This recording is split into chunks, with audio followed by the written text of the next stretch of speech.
what's going on, Internet? Welcome back to another episode of the Nerdlocker podcast. My name is Brandon.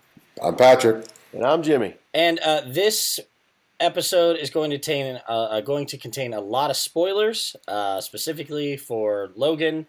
And this week we're just going to break down the X-Men cinematic universe. But let's start off with Logan. Everybody here saw it, right? Yep. Yes. What were your thoughts?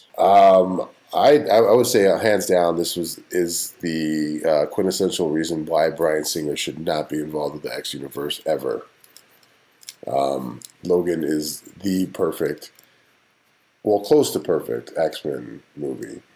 It didn't follow Old Man Logan At all. You know, it didn't, but it had pieces to Which, it. I mean, we assumed it wouldn't because right. They can't use any of the characters. Right, but at the same time, you know, it had hints and the same feel to it. Mm-hmm. So that was proof that you could still tell an Old Man Logan story without following the script, but still staying true to the characters in it. You know, so my impression was that was great. You know, Hugh Jackman, awesome. Never felt older in my fucking life after watching that movie because I realized that Hugh Jackman's been Wolverine for 17 years, and that was a big shocker. And then the X-23 storyline was a good intro. It was a good, you know, way of putting her out into the universe, which was surprising because I thought 20th Century Fox was going to totally drop the ball on that one. You guys ever read like her first X-23's like first miniseries? Yeah, NYX. I got that. Yeah, that was awesome. It was fucked up though. It was really fucked up. Oh, absolutely. She's a little bit older in the comics, but I have to say, like this girl, Daphne Keene is her name. Mm-hmm. She nailed the part of X-23. Like I was kind of worried we would have like this kind of like cheeky. Look, here's the kid, and it's like, nah, she was feral, she was brutal. I even like there was a huge difference in their fighting styles. Like there were times that she was super trained, but like then there were other times that she just went, you know, absolutely apeshit. Yeah. Exactly. And I mean, Wolverine was, you know, the same way, but he was a lot more like concentrated and like. Well, he was trained. He was military training, remember? So yeah. But I did like how like there was a difference between the two. It wasn't just like stab, stab, stab throughout the whole thing. Right, stab, stab, stab. Well, I even see the opening scene with the limo, and it's like, oh, dude, he just stabbed that guy in the fucking mouth. Like that was exactly. I was like, cool, man. Oh yeah. That's what I've been waiting to see for fucking 9 movies or however many, forever. What did you think, Jim? Did you like it? I did. I liked it a lot. I hope we're all in agreement. I know we don't always agree, but I think we all agree that X-Men Origins is awful and the worst example of Wolverine. It starts good, but man, we hit that midpoint and it's just a piece of crap. Yeah. I think the Wolverine was okay. It's not my favorite, but it's worth watching. But Logan, I think Patrick mentioned this last week. Well, of course we're going to get the quintessential Logan movie as his last one. Of course. And that's what happened. It just was perfect. It has its cheesy moments, like at the very end when Laura turns the cross and turns it down to an X. I'm like, that's super cheesy. I love it. I don't care. Oh, I saw as soon as she turned back, I was like, oh, it's gonna be an X, isn't it? Like, yeah, and it's cheesy. I know, but it was awesome. Right. I love the sort of generational thing we're getting with Professor X, you know, being the father figure, and Logan's taking care of him, and he's deteriorating. I love the way they made that character out, you know, whether it was dementia or Alzheimer's, but it really made you think like, oh my God, yeah, what happens as these mutants get older and their powers and they're not able to really contain them? And, you know, we saw with Xavier is like, holy crap, that's crazy. But that Logan has to take care of him and then ends up having to take care of this girl. And then I've never been a huge fan of Caliban in the comics, but I thought Steve Merchant played him very well, and that he's sort of the sounding board of reason with Logan. And I love that whole relationship. And then when he makes the ultimate sacrifice there with the grenades, it was like, oh, dude, you were so awesome. I gotta tell you, when I'm sitting there and I'm like, who the fuck is that? And then I was like, holy shit, that's Stephen Merchant. Like, I know, right? it was like the last role I ever thought I'd see him in, but he did a great job. And something Patrick brought up before we started recording is he is in Apocalypse, and you see him now in the future, and he's a lot more humbled. Like he's not like Cocky. he's not a dick. Yeah, he's not Yeah, a dick. like he realized exactly what's going on with everything. I thought that was really Well, and I want to make sure because I don't want the nerds in the comments. We know they're two different actors. We get that. Same character, two different actors. Stephen Merchant is just that good. Like he's just like I'll be 3 feet shorter. Yeah. Yeah, I did, but I did dig the Caliban because, and see, that's the thing. I mean, I don't know if you guys remember the old first generation X-Men cards. Yes. Yeah. That Jim Lee did that, right? He did that whole series. I had them all, and I used to read. And Caliban I still have them. I still have them too, somewhere locked away. But Caliban was actually, a pretty powerful mutant, but it wasn't so much that he was. They kind of changed his character. They went from him being a big burly, brawler type, and then they made him skinny again, and they made him big again. But it's always been like the quintessential Caliban was just a hound dog, a mutant hound dog. Well, I like how they referenced that, and it was really gray area where I don't remember the dude's name with the mechanical hand who was the big baddie. It was like, when you worked for the government tracking mutants, it was like, yeah. Pierce. Yeah. What was his name? Pierce. Okay, well, yeah, when Pierce was talking to Caliban saying, you basically worked for us, and it was like, yikes. Yeah, like what happened, blah, blah, blah, blah. But that brings up one of my first points that I didn't like about the movie, is it was like, who the fuck is this guy? Like... Oh, the big bad, yeah. Yeah, and like, I mean, realistically, he's just he's just a henchman. Mm-hmm. Some of the I things thought from the trailers he was going to be somebody. That's what I thought too, and then he's just not. I mean, I think everyone did a good part in this movie, but my biggest complaint has always been with the X-Men universe is the fact that they are just making people up when you have hundreds of people to choose from. Yeah, I mean, that's a Bryan Singer thing that I think just kind of attached itself to the studio. Yeah. Or maybe it's not so Bryan Singer. I should stop saying it's like it's his fault, which it is. It's all his fault. It's all his fault. But no, I think it's the studio's fault because they kept just making up shit. Because it was like, well, we don't want to take the time to read the comics, so we'll just make up these guys, and we'll have this guy and that guy. I mean, and literally, you could pull any volume of an X-Men book, open to a page, and say, okay, we're going to use this guy. Right. And that was the thing. It was like you could turn around and just pull like, I don't know who was it, like well, we had Ajax in Deadpool, but he could have brought back, you could have had an Ajax in this, or you could have had an Agent Zero, or you could have had like, any number of like Weapon X type people as the big bad, and we just that's what I was thinking. Well, even when they pull out X-24, who's just Wolverine's clone, I was like, are you guys fucking serious? Like, you know how many people you could choose from in the X program, like. Right, you didn't want to use Duncan. That would have been awesome. Like anyone, and it would have been okay. Maverick. I was almost thinking even Phantom X. Like you could do. Oh yeah, that would have been dope. Yeah, that would have been a really good one.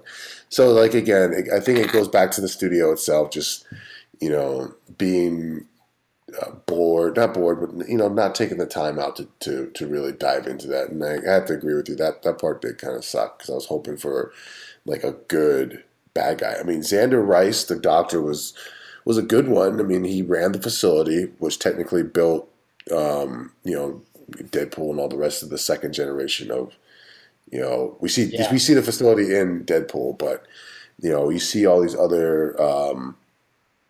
People that are generated through the Weapon X program because of Xander Rice, but is a Unless you're a comic book nerd, I guess you really wouldn't know or care. No. Well, that's always the thing I get too is like, when I complain about comic book movies, everyone's like, "Oh, well, I don't read the comic books, so I don't care." Like, okay, yeah, but I do, and I fucking care. And if it wasn't for the comic books, you wouldn't even be seeing this movie right now. Like, Right. it's not like somebody shit out the idea for the X-Men for a movie originally. Like, it's been a comic book since, the 60s. What was it? I don't know. Someone's you're going right. to call me on And that. that's one of the things that jumping on Patrick's idea that Bryan Singer, he was brought on by Fox. He was, I can't remember, he wasn't necessarily the first choice, but they asked him a couple times. He turned him down a couple times.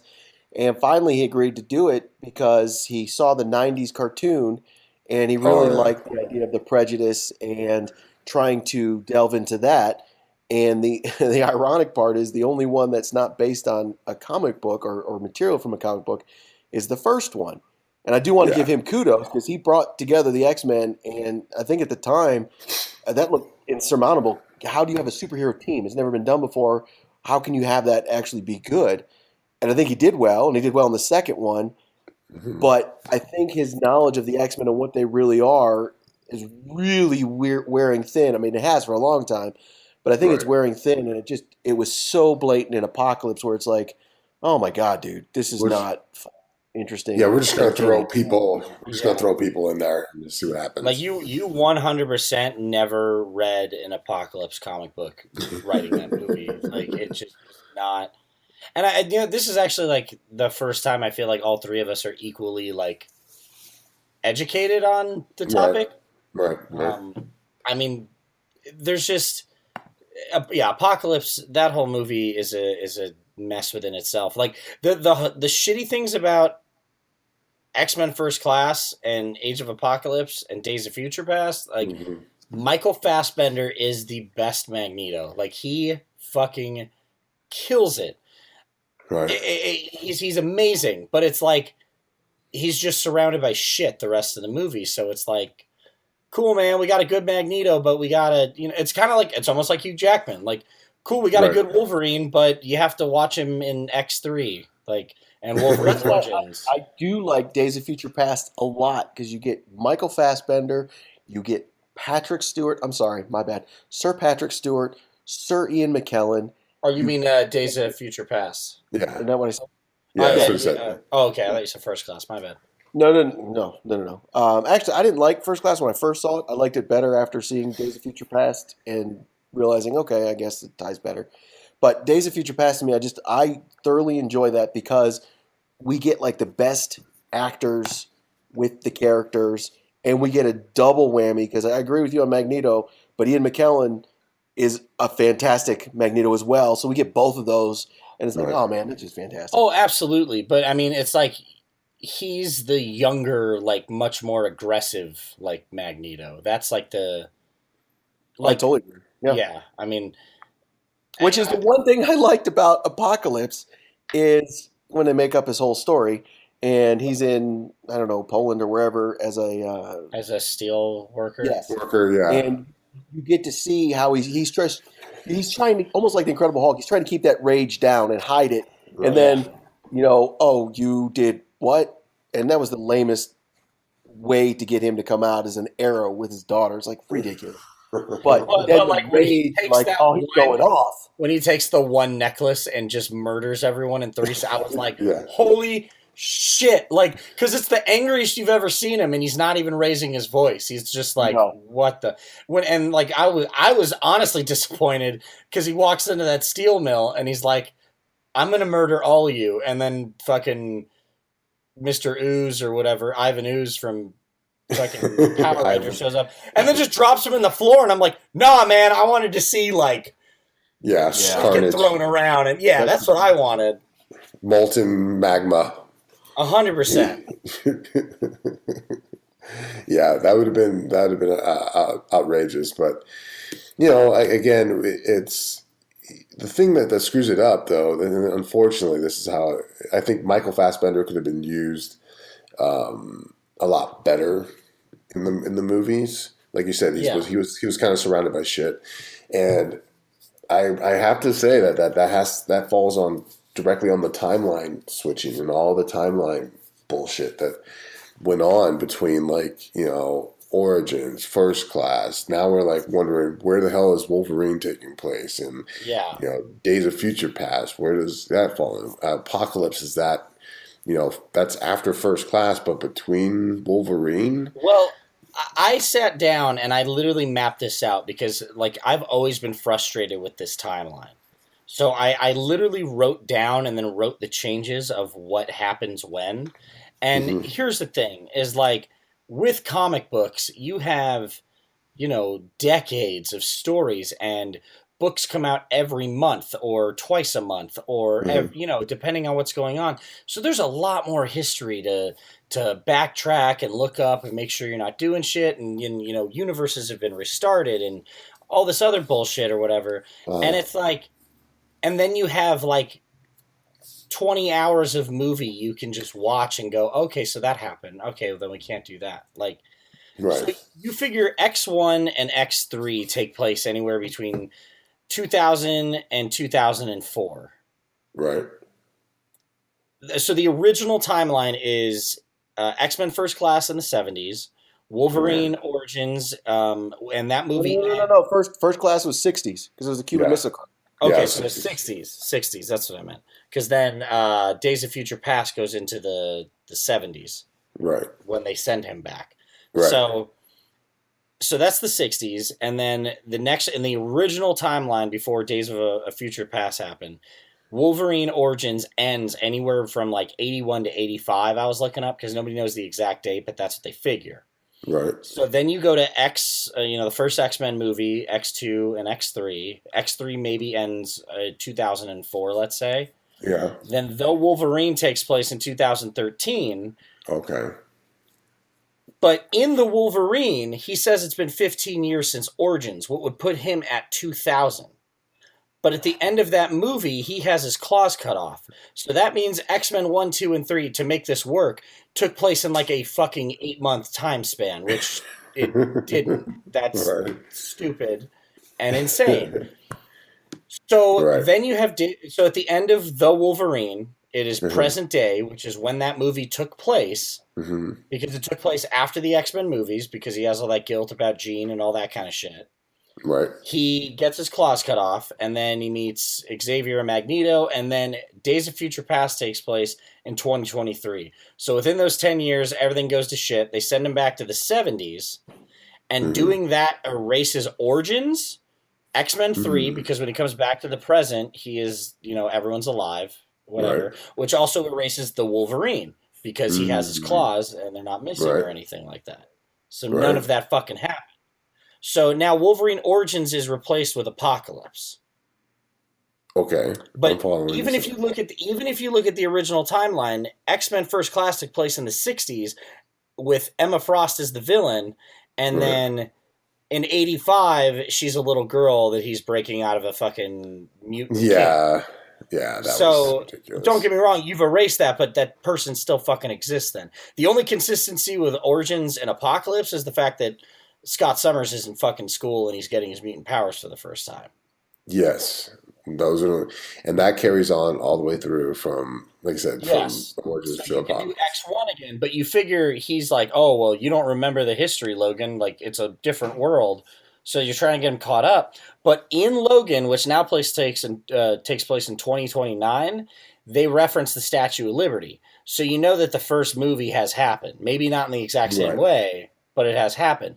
The one thing I caught in Logan is that they said it's been 13 years since mutants have been seen, or like mutants have really been around or anything like that. Born. It's since a mutant has been born. Okay, so since that, but that would mean that in 2000, that means Deadpool has like everything he does has to be in like 8 months if he's in the same universe.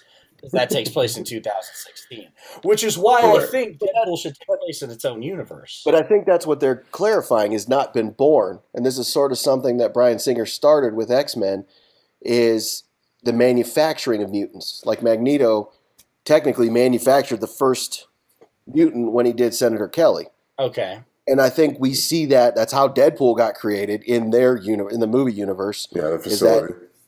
everybody has a mutant ability, but you have to bring it out. So they tortured the crap out of him, and then finally his mutant ability comes out. But it wasn't necessarily something he was born with per se, like the mutants were familiar with in the X universe. And that's where I think they get away with all the kids in the in Logan, is all of them were created; they weren't born natural. Yeah. But also be aware though that if it is in the same universe, that also means the majority of the X-Men are killed by Xavier in the next year. Yeah, Xavier has. Well, no, because he said only 6 mutants died. No, they say 7, and some of them were the X-Men. But when Xavier comes to, he makes it sound like he's like, "Oh fuck, I murdered a lot of people. I murdered a lot more than 7 mutants." Yeah, that's true. Well, I mean, that was one of the best parts of the movie too, because Xavier was the one who was tortured more than Logan almost. Yeah. Yeah, that was actually pretty cool. And I really wanted to know more about that backstory. Like, what happened to him? Right, I wanted a cutscene. I wanted to see because it's like you hear him say it, but it's like I want to see it. Like, did it happen when he was in Cerebro and just fucking short circuited every mutant on the planet, or Yeah, I mean that's a total possibility, right? Well, they alluded that in, was it the second X-Men? Is that the one where they're at the facility with the modified version of Cerebro, the recreated version? Yeah. And he's finding all the mutants. Uh-huh. Yeah. And then I think, and they were they was all shutting him down because what's his name? Stryker. Yeah, Stryker's son. Yeah. They wanted to have him kill all the mutants. Yeah. So they allude to that possibility that could happen. Yep. So I just think this is a good opportunity. Like, as far as talking about the future of the franchise, I really think this is a good opportunity to use Deadpool, like Jim has always said, especially after seeing this. Because don't get me wrong, cool, she kicks ass as X-23, but your next plan is to do a X-Men movie in the 90s, and now you're gonna if everyone's like, oh, X-23, she was so brutal, let's continue with that. So now you're gonna have 2 different timelines going in the same fucking franchise.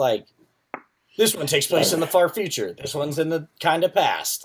Holy fuck, get your shit together. Yeah, I mean, we saw the wonderful teaser trailer, but Deadpool is already filming. Brandon, you mentioned earlier that they already cast Domino, so whatever the future is, that one is set. But I think that works with no matter what they want to do with the X-Men, they can work around that, because I think, like you're saying, Deadpool, although it is in the X universe, is sort of its own entity until they start introducing all the others. So far, we just have Colossus and Negasonic, so we're okay. But once you start opening that up to Cable and Domino and other characters, I think that's when we start, oh yeah, when does this fit into that universe? Well, I rewatched Deadpool the other day just because, I love that movie. But it's interesting too because it feels a lot more comic booky. Yes. Even when Colossus and Negasonic are talking, she's like, "Oh, because this house gets blown up every other week," and I'm like, "Oh, see, you could establish something brand new with this." Right. Well, and I mean, personally, that's what I think they should be doing with the universe. My dream scenario in all of this is that we get through Infinity Wars, and then all of a sudden we get a whole fresh slate all the way across the board. Oh, really? That would be awesome. Maybe Fox is holding out to Infinity Wars resets the whole and complete universe, and all right, we're resetting here because to Jim's point, Deadpool is kind of its own thing. Yeah. I don't see Deadpool falling into the standard X-Men universe, because I love the phrase where he's like, I'm going to take you to the professor while Colossus is dragging him off. He's like, which one's Stewart or McAvoy? That already sets it up, saying look, we know how fucked up this timeline thing is. He's got an action figure of himself from X-Men Origins. I love that. That was the best, where he's like, this is my prized possession. And you're like, what? That's the Wham album. Yeah, so the action figure. So Yeah. I think Deadpool is kind of like in its own little universe on its own right now. And if it was my franchise to mess with, it's like, okay, we're just going to sit on the sidelines, let these two giant universes battle it out, and then see what happens. Well, I mean, We're just going to go along. especially with the rumors of Marvel maybe getting permission to use Fantastic Four for Infinity War, and Yeah, the fact that they've already had Spider-Man used, like right. he's going to be in it too. Um, I definitely felt with Logan at the end, we lost Professor X. It's not as I'm sorry, Caliban fans, but it's not as big a deal. We lost Caliban, but then yeah, Right. no one was like, "Oh, you're my favorite." Well, maybe no, one maybe there's got to be one out there. statistically, But then, someone was like, "No, Caliban." I'm out. I'm leaving the movie. But then we lost Wolverine, and it really felt to me after the movie. I think we're done with this era of X Men, this cast of X Men. Yeah, They were awesome. I love them, but right now, even though Deadpool 2 is coming out, right now would be the perfect time to just hit the reset button. yeah, I totally agree with you. Like yeah. 100%. Even like I was watching one of those Honest trailers, and it was like, "Hey, remember that villain that was like so happy to be blue and proud? Like here she is most of the movie, Yeah, being not blue because it's Jennifer Lawrence and she's cool and hot." And it's like, Yeah. yeah, like when she was cast, it wasn't like she was who she is now. So Right, right. and all that, those contracts are up. I know McAvoy, of course McAvoy would, but Fassbender has also said he'd be interested in coming back. But their contracts are done, so they don't have to come back. yeah. My But my worry with that is like you said with Deadpool being its own thing though. But if it's popular, they're gonna exploit the shit out of that. Like Yeah, we're already getting Cable and Domino, and now that's gonna lead to an X Force movie, that's and where, like you were saying, they could mine, and this is reasonable thinking, like you were saying, they could mine the universe for fantastic mutants that they have not used and do great stories and oh, not even have to go back to the X Men. They won't. They'll create new ones that are stupid, but they could use some that are in the universe that they've never done before. and that is a possibility because I mean, look at Hydra Bob. I mean, he made it. yeah, he made it. I mean, yeah, it was just Bob, and Yeah, it you, was just Bob, but you'll definitely see him again. But every fan knew exactly who he was. Though when he said Bob, I was like, "Holy shit!" That was like one of the best parts of the movie for me. As oh the yeah, Deadpool. anyone who reads Deadpool was like, "Holy shit!" It's like Bob made it. We're good. We're all good. Because he's an agent of Hydra, so you figure that's not Yeah. going to happen. Right. Well, Right. I mean, So, if you look at like the list of X Force characters, I mean, Jesus, dude, there's a ton they've never touched on that you can use. Like, I mean, yeah, Domino. I'm just going through some of these, like We Phantom talked about X. Warpath not long ago. Yeah, Wolfsbane, Warpath. Wolfsbane. I Now, mean, you could do that whole group of people. well, you got Wolfsbane, Warpath, Sunspot, Cannonball, Boom Boom. That's right. Boom Uh, Boom, yeah, yeah, like I used to be a hardcore New Mutants X and Force. S Force fanatic when back when John Romata was like doing it. I think Oh, he was really? doing it. John Romata Jr. Yeah, he did it. He did. It was a Cable. He did Cable. I don't think he did actual X Force.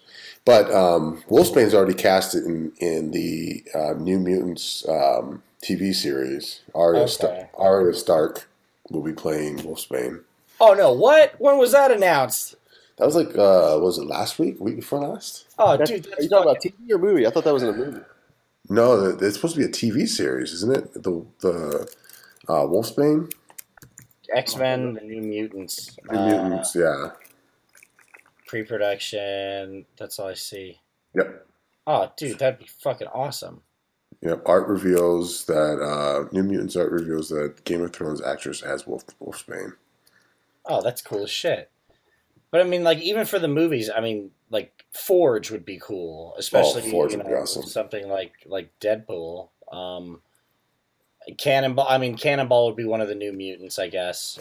Yeah, If they but put that on the show, but I would love to see him with that. I mean, you could use Havoc. You could. I mean, being that oh, it's doing its own thing. Well, no, Havoc was in the other movies. yeah. I hated, by the way, how they did Havoc. I Oh, just hated Havoc just in the movie. yeah. No, Yeah. he was definitely not utilized to the full potential that you could use No. with Havoc. And then you have don't forget, like there was talk. Was it earlier this year or something like that? How they were trying to introduce the Star Jammers as well. So just that one was kind of that announcement kind of scared me a little bit because they saw Guardians of the Galaxy do so well. They're like, oh, we'll bring in the Star Jammers to Yeah, be and I feel like it would just be a carbon copy of yeah Guardians of Guardians exactly. when they're not that. Like, Yeah, exactly. It's a completely different group. So I don't know. Overall, the X universe, like you said, this would be a perfect time to go ahead and hit that reset button on the controller and Yeah. start all over again. Well, and something we haven't really talked about, which is ironic, because usually that's what defines superhero movies, the villains. Mm, They really haven't done a ton of villains in these movies, because usually it's Magneto, right. and then they did Apocalypse, and they did the Hellfire Club, but for the most part, there's a ton of villains they haven't touched on. Oh yeah, oh, I mean, dude, could you imagine like a full fledged like arcade movie? Like yeah. Arcade would be that would be cool. cool as hell. I mean, Um, the X Men have a lot of good villains. like I was Yeah. hoping for Shari Galaxy type stuff. I wanted to see some of that, like the Phoenix Force, and like when I saw Apocalypse at the end of Apocalypse, when we finally see Jean Grey like unleash the Phoenix Force, I was like, oh shit, this is going to be real. If they go the next step, the next logical step is that the Phoenix Force happens, it alerts the Shari Galaxy, and they start coming to Earth to hunt her down. Like I don't know if you've read that one. There was a oh shit, there was a comic. I want to say in the 2000s where Jean Grey is gone. This is after they kill off Jean Grey, and the Ultimate X-Men launch as a title. Okay. Yeah. Okay, and then the Shari Galaxy sends bounty hunters to go after Rachel Grey, the alternate universe of Jean Grey that was with Excalibur and shit like that. But they wipe out Jean Grey's family completely. Yeah, that's where Rachel Grey comes from. Yeah. Yeah. Well, they kill off Jean Grey's parents in the comic. Oh no shit. Yeah, it was brutal. It was like one of the most brutal. I was reading it and I was like, holy shit! They just killed Jean Grey's dad and they just killed her mom, and I'm like, holy crap! Like that was the most brutal. One of the most brutal comics. Like next is watching Gladiator. Fuck up X-Men on a constant basis.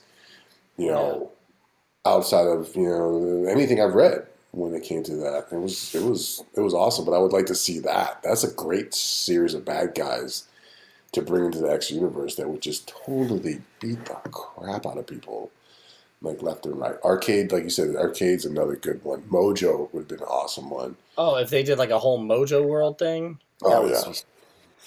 Yeah. I think I would absolutely kill. I would love a Savage Land movie with Sauron. Yeah, that'd be dope. And I want to put. I'm hoping I put this out into the universe, but that it only comes out in an R-rated format. But I would lose my fucking mind if they did if they cast a new Wolverine, if they hit the reset button and all that, and did an Omega Red. Yeah, an actual legit Omega Red. Yeah. Yeah, not a guy who shoots spikes out of his hands as he was credited in X3, which was fucking garbage. Yeah. Yet another example. But could you imagine with the tone of Logan having Nightcrawler, Colossus, and Wolverine fight Omega Red? Like holy fuck. Yeah. I'd lose my mind. Am I making this up, or did I hear rumors of Mr. Sinister being in something? They had him at the end of. Oh, Yeah, I remember seeing something with Essex at the end of one of the movies. it was the end of this last one, Apocalypse. Okay, They so closed. yeah, Yeah, it so was that's Essex. the plan for the next '90s movie. Yeah, it was Yeah, I just looked it up. was It's X-Men Supernova is what they're tentatively calling it. yeah. Well, there you That go. sounds good. Well, yeah, all right. Yeah, Mr. Sinister would have been awesome. He was another good character. Another character that one not a lot of people know about and know his origin and how he came to be. And you know, he was more of well, he was a sinister character, but he was more of a tactician. You know, once you thought you had him, you didn't. He Who? wasn't like a Sinister. Mr. Yeah, you couldn't Yeah, you couldn't yeah. necessarily punch your way out of Sinister. You know. Oh No, Um, if no, they did it right, which they probably won't, I'd love to see Sinister. if they did it right, which they probably. Well, that's the thing too. Is like you think about how hokey Apocalypse looked. Like yeah.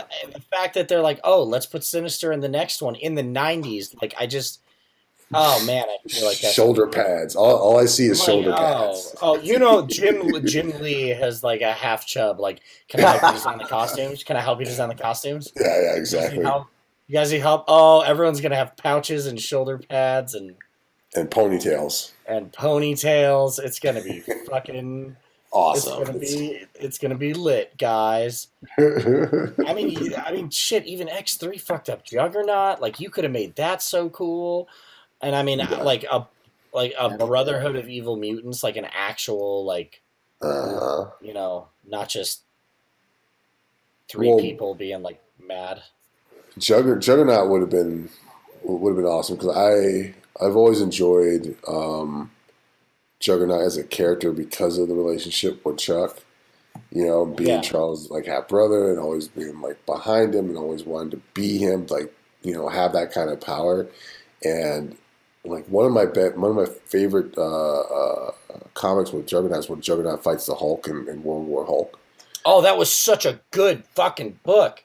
Wasn't it? He's like, I remember you being a lot stronger when the Hulk Yeah. tells him like you turned into a pussy, basically. Well, yeah, because that's when because he's on the X-Men at that point. Yeah, He's like he's a good guy, and yeah, he's just weaker. And that's when he like talks to the Gem, yep, and yep, the Gem's like, nah, dude, like I'll give you full power if you're a bad person. yeah. So yeah, he does. But oh man, that was such a good. Hmm. Oh, that was so good. That was a good book. That was an awesome book. Yeah, that was one of the better tie-ins of that whole. Oh yeah, World War Hulk. Like yeah, that was a really good one. So I mean, as far as the future goes, guys, I don't. I hate to say it, I don't really see a light at the end of the tunnel for the Well, X we series. just now we've mentioned a TV show and two movies. So Yeah, but like Jim has mentioned it, and I have mentioned a number of times, if they do it right, which they won't. That yeah, that phrase goes together with X-Men movies, unfortunately. And Well, I you think know, necessarily you don't need a reboot, but maybe just kick off the creative team that's led the way up until this point. oh Simon yeah, Kinberg, great, did fine. Leave. Brian Singer, leave. Just somebody new, fresh blood. Let's do this. I feel like the thing is with Marvel just dominating. I feel like these other companies just feel the need to like, well, we have to put something out, and it's like I wouldn't be mad if I went the next 5 years without an X-Men movie, right, and then they start over fresh and took their time to do it rather than like it's Rush, same with like Justice League and everything else. Like they're just putting these things out because they're like, well, we need to compete, and it's like now you have Suicide Squad, right. Academy Award winning movie Suicide Squad. Well, which by the way, I had to watch just again, just to say like, okay, why? And then I watched it. I'm like, oh yeah, I remember why I hate this movie. Yeah, Yeah, I know it's on HBO right now, and I yeah. just haven't gotten the will to To watch rewatch it it, yet. yeah, it's just as bad. And again, it's like everybody who rushed development ends up with the same result. And you look at Marvel and their approach in the cinematic universe, and they didn't rush it. They sat and they planned and they were like, okay, this is going to take a while. Like I remember Jon Favreau's interview was that Marvel was basically an independent movie studio, and we had to get it right the first time in order to get where we are at where we are now. And when you get big dollar studios involved, this is what you get. You get a rushed product that everybody's talking shit about on the internet, like we are. And the end result is like you made money, but you'll never make as much money as the Marvel Studios. So well, that's something you think about too. Is look at the times that Marvel has been like, "Hey, we're pushing this movie back a little bit." Like they're not like we have to get this out here today. Right. Like I believe Ant-Man was pushed back, wasn't it? Yep, Ant-Man was pushed back. Yeah, it was pushed back a long time. And remember that they leaked the test footage, which was the original Scott Lang costume. Yeah. And they pushed it back like 2 years or something like that after the test footage. It was supposed to be directed by what's his name? Oh, Edgar Wright. Yeah. And remember when he left the project? It was like, oh my god, this has got to be dead. Yeah, exactly. Yep. But like they're not afraid to be like, hey, let's wait, a while to make this good, rather than we need Bryan Singer back. Yeah. So I guess the moral of this story and the whole theme throughout this whole entire podcast is that movie studios should pay attention to the fans and the comics that got these characters to the point where they're making movies about it, and two is don't rush it. I think that's sound advice. Look at this. We're 2 for 2 guys as far as like fixing Hollywood shit. We're killing it right now. You guys got anything else to add? No, I think that's it. Kids, don't let your parents watch shitty comic book movies. I guess is the go read comics. Yeah, also do that. Go read comics. Yeah. Instead of watching the movies and being like, I'm not interested, because they should. They're great stories. But anyways, guys, make sure you follow us on Instagram and Twitter. Check us out on Facebook, YouTube, nerdlocker.com. And I guess that's it. So until next week, you guys, everyone have a nerdy week.